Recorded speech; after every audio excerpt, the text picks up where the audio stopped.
Hey guys, Eric Sargent, General Manager at Ed Martin Toyota in Noblesville, Indiana. I want to take a minute and show off a brand new 2021 200 Series Land Cruiser base model that we've been working on for the past couple months. So let's, without further ado, let's take a look at what we got here. First of all, it's sitting a little bit high, 2-inch lift, old Man Emu BP-51 suspension, SPC upper control arms.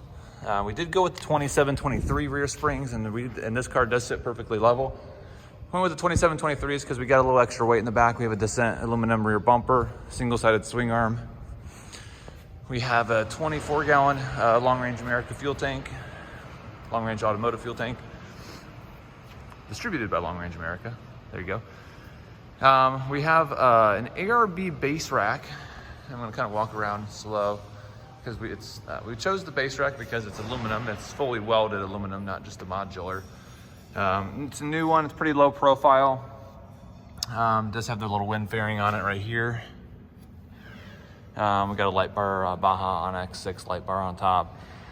This ARB Baserack is kind of like one of the very first ones that was brought in right before they realized that the US spec has a shark fin antenna. So it didn't really work. So we did have a machinist create a custom aluminum spacer. It's about a 1-inch spacer, as you can kind of see right here. And that does make it fit just absolutely perfect with the shark fin. So we have the ARB Baserack. We got some lights up here. Of course, they're all connected with Deutsch connectors, so everything can be removed, you know, within a few minutes. Onyx 6 light bar. The brackets are stainless steel, and there's ECK grease right underneath here to prevent electrolysis from the dissimilar metals. Here's a quick look at the Baserack up close. Everything's welded.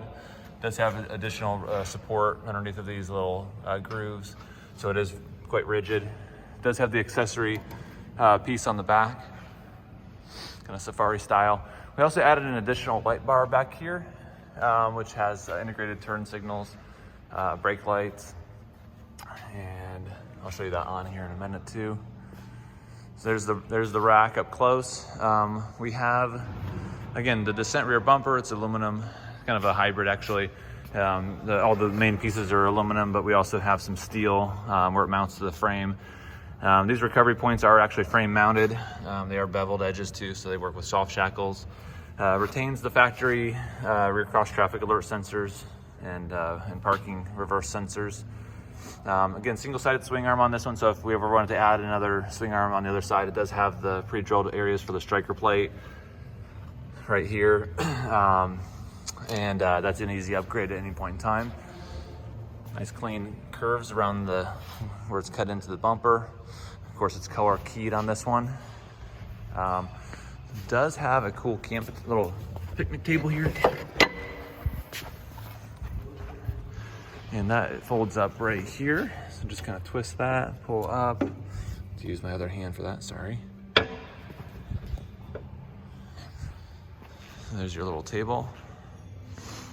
And then we did delete the Dissent logo per the customer's request. We did add a shore power outlet right here because we do have a dual battery setup, which we'll talk about. 7-pin trailer wiring harness is connected, camera's relocated. And there's kind of an up close at the arms and the welds. I'm gonna go ahead and close this table. Actually, before I do, let you guys take a look at it. And then close it up. And then let's open up the back. So first and foremost, you got power hatch added in 2018. Same thing with the soft close tailgate. I apologize for background noise. Our shop's getting ready to open up. It's pretty early in the morning. Third row delete. We do have an aftermarket board underneath of here as well. We did add a power inverter, and when you don't do drawers, there's really not a good place for an inverter in a 200. So it's 1,000 watt. We went ahead and basically just kind of made a special bracket for it, which I wouldn't necessarily say is an easy task. But as you can see, and I apologize for the lighting, it's a little poor. I'm gonna grab a flashlight. But what we got here is the 1000 watt inverter, Xantrex, and right up here where the handles are typically at, kind of like for just kind of pulling yourself and holding on. We did make a custom steel bracket, powder coated it, and then it's mounted to a plastic board. And then you can, as you can see, you got the GFEI breaker outlet right there.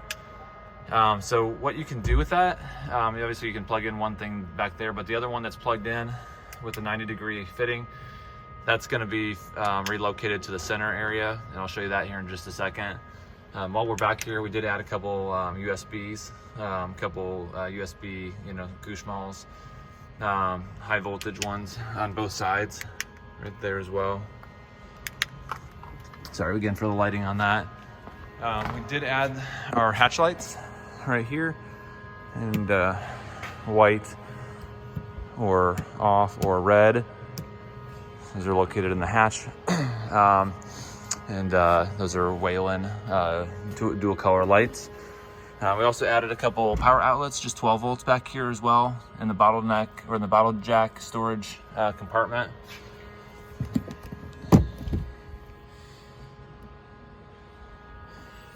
And blue sea fuse box back there. Gotta stand back. There you go. Let's take a look at the middle area. I'm gonna shut this baby up here real quick.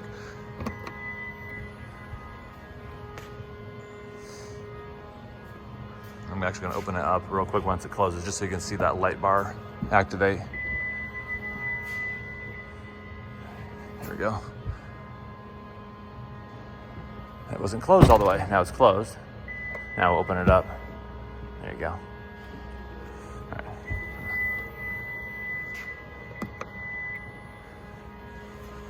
I gotta learn to be patient. All right, so the rear swing arm's closed. Let's go ahead and close it. I'll show you how it closes on the striker plate right here. Just kind of give it a nice push. There you go. And let's take a look back here. We use the stock running boards. We're sitting on BFG KO2s for the tires. They're 285, 65, 18s. Nothing huge, about 33.2 maybe, I think. Terracotta leather interior. We added an Alpine DVD. This is the fancy one with the HDMI port on it. DVD and HDMI. We got 2 sets of headphones that come with it and a remote control. So here's the other outlet that we integrated from the inverter that was out back. You saw the plug-in, the 90-degree in the back of it. That's where that's going. Another couple Gushmalls at the USB-C, USB-A combos. Also added a couple Baja lights back here, which I think the card actually has to be in accessory mode to show you. So I'll do that here in a minute if I remember. I'll try it out just in case. Yeah, USB gotta be an accessory. Okay, so in the front we got the ARB Summit, color keyed.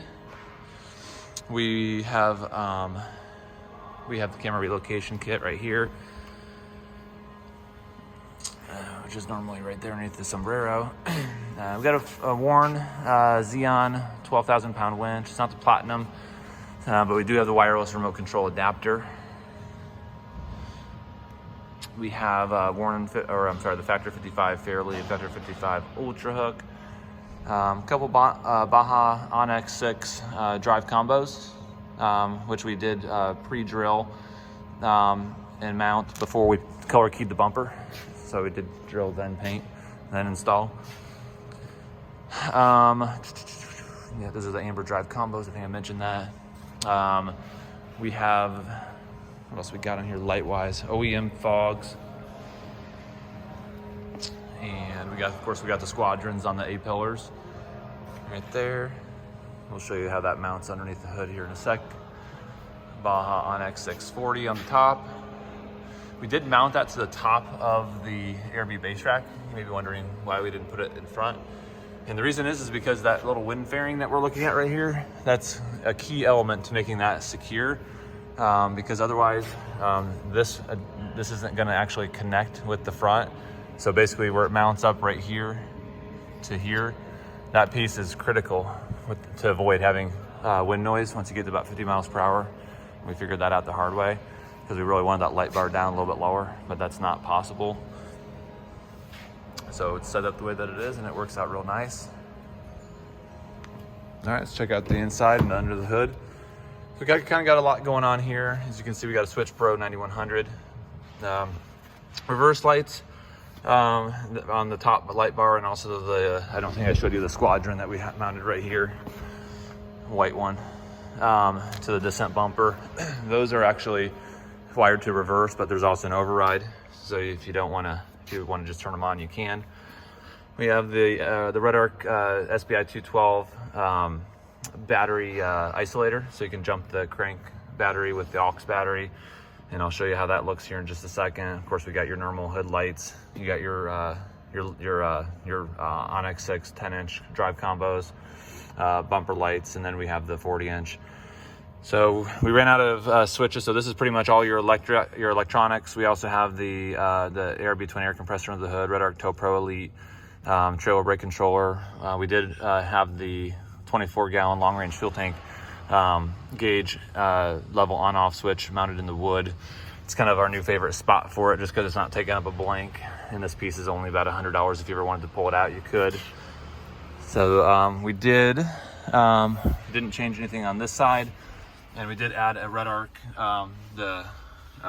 dual battery gauge right here, and it's kind of symmetrical to the power button, and it looks just clean as a whistle.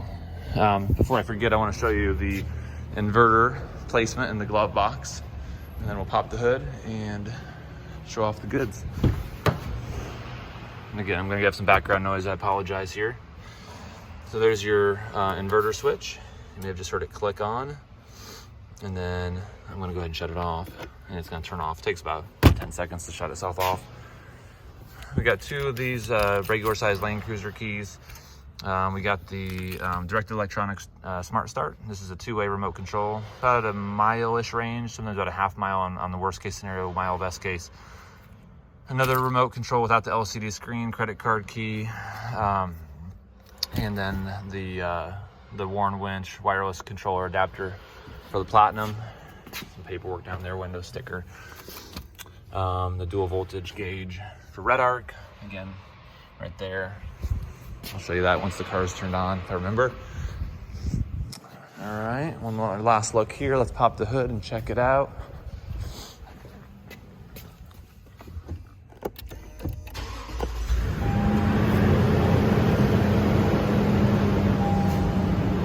Blue backlighting on the Switch Pro. You can change that through the Switch Pro app.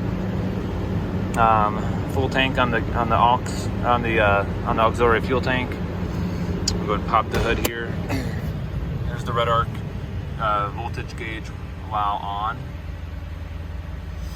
And I've been playing in this car for about an hour now, so we may have a little bit of voltage low right now.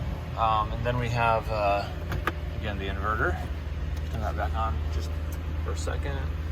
Click. And there's no draw. Nothing's plugged into it right now. Shut that back off.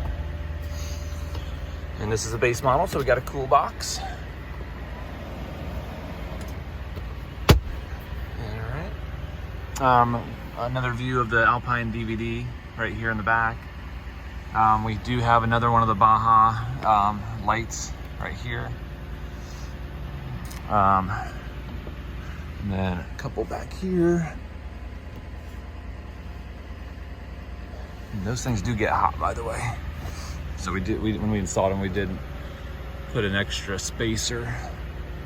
We just use a washer or nut, but we just kind of spaced that a little bit just because these do get a little bit toasty. So that's intentionally spaced like that to the plastic. Let's go ahead and shut it back off for a second here. This car's got 196 miles on it. It's been to the body shop a couple times for bumper installations. All right. And then I told you I'd kind of show you the A-pillar light for the Squadrons. So those kind of wrap around right there.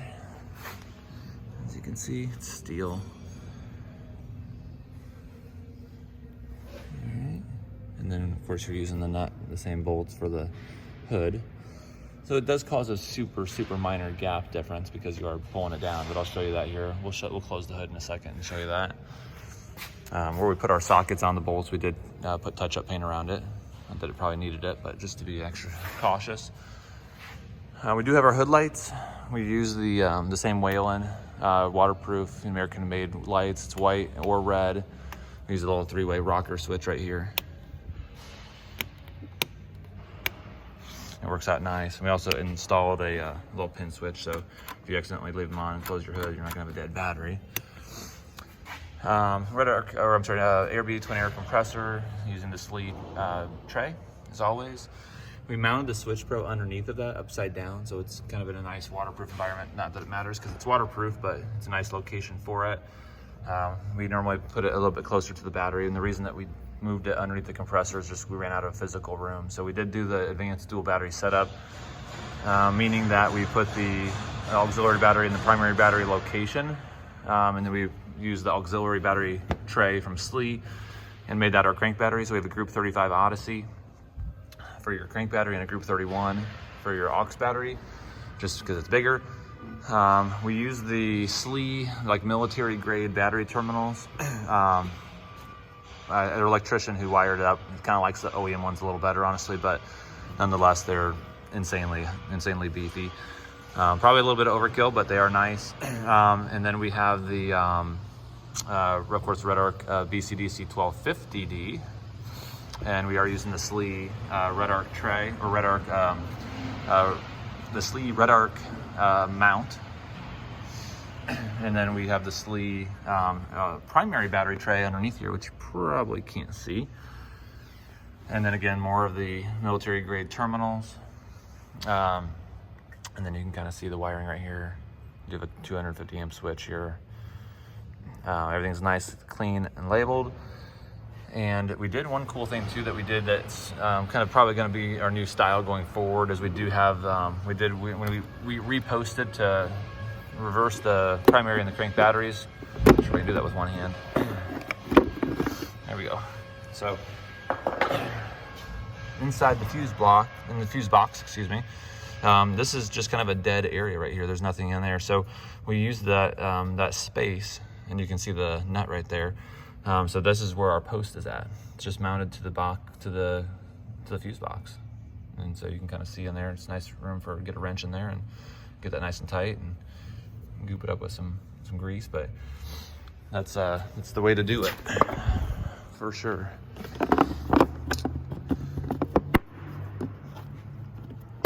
Not easy to do with one hand. Okay, so that's underneath the hood. I think that's all there is to show you there. I will turn the lights back on just to kind of show you what it looks like right there, in white. Boom. Perfect. And then I'll go ahead and close the hood, and then I'll show you the gap here with the A-pillar. It is just, honestly, no one would probably ever even notice it, but it's just ever so slightly off. And both sides, up close.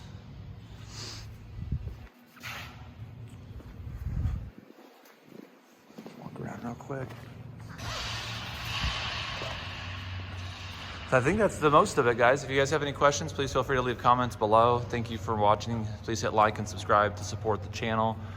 We appreciate that very much. It helps out a lot with SEO algorithms on YouTube and Google searches. So thank you so much for the support. If you guys have any questions, please feel free to comment below. Have a great day.